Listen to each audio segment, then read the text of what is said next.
Welcome back to Happy Place Cooking. Today, I'm going to be making lasagna. I am going to be making a venison lasagna. This is going to be a good one. You're going to want to see this, so hang around. I have a large pack of deer burger here. I want to say it's probably 1.5 pounds to 2 pounds, but I'm not really for sure. It wasn't marked. A friend gave us this. Fresh. It's fresh deer burger. Usually we'll put this in like chili or something. I decided this time I wanted to try making a lasagna. So I am going to brown this up and get it ready to layer into my lasagna.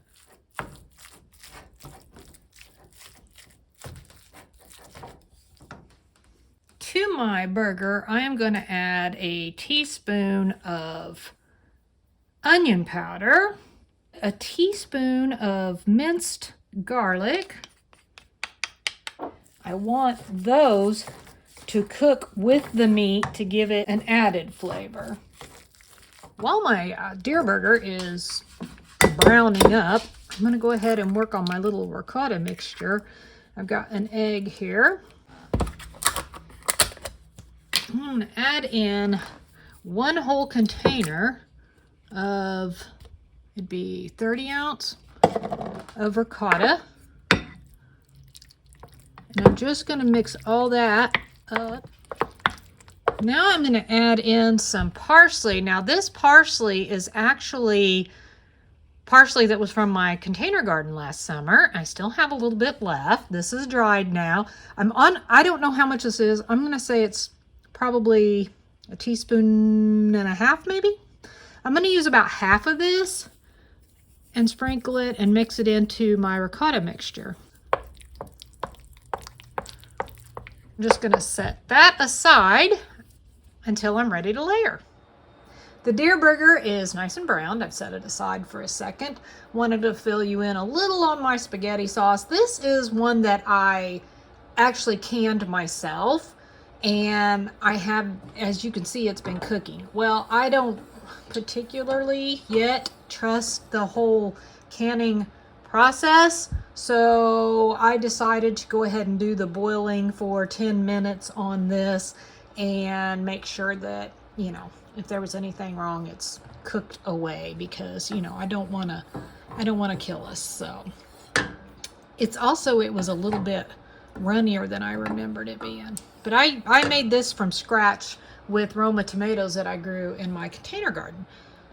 I am going to add to it a can of Hunt's traditional spaghetti sauce. Look at that color difference. Isn't that weird?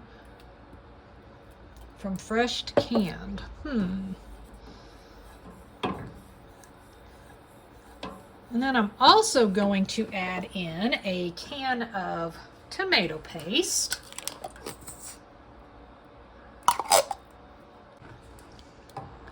I'm going to go ahead and get that all stirred up. Try not to make a crazy mess. I have about 1 tablespoon of Italian seasoning, and I have probably 1.5 teaspoons to 2 teaspoons of cinnamon basil, which, yes, came out of my container garden. And I'm going to add the rest of my parsley to this, and I'm just going to mix all that together. Now this is not cooking. I do not have the oven or the stove on. I am just mixing this all together right now. Now this is going to be the tricky part. I am supposed to put all of my meat into this. I have a feeling my pan is not going to be large enough.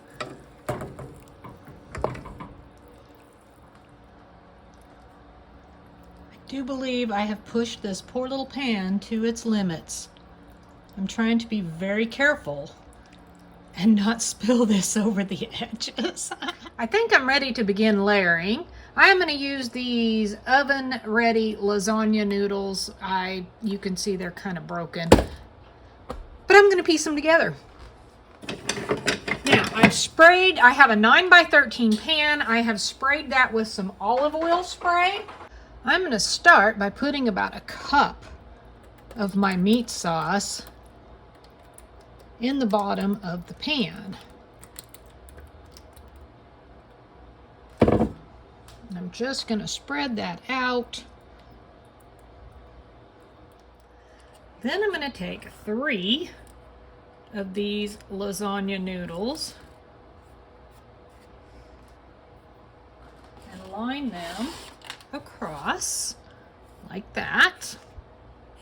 Now I'm going to layer in another row of meat sauce. And smooth that out.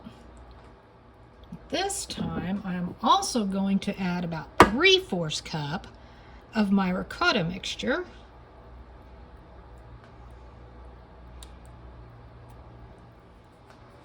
And I am going to kind of spread that out.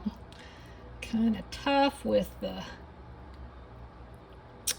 meat sauce underneath, but I'm just going to do it the best I can and kind of spread it around.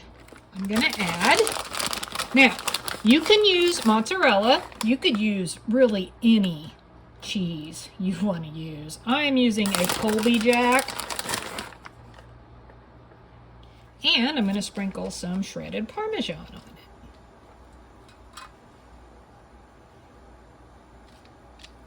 I'm going to layer again with 3 more of the lasagna noodles.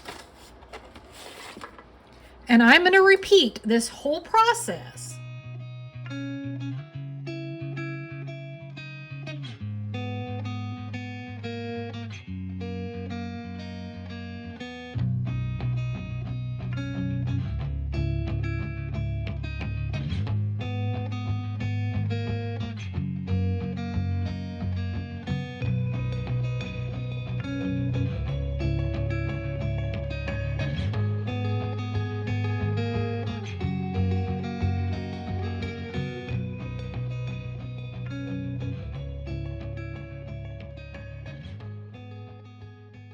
And finally, I'm going to add the remainder of my shredded cheese, which is not very much.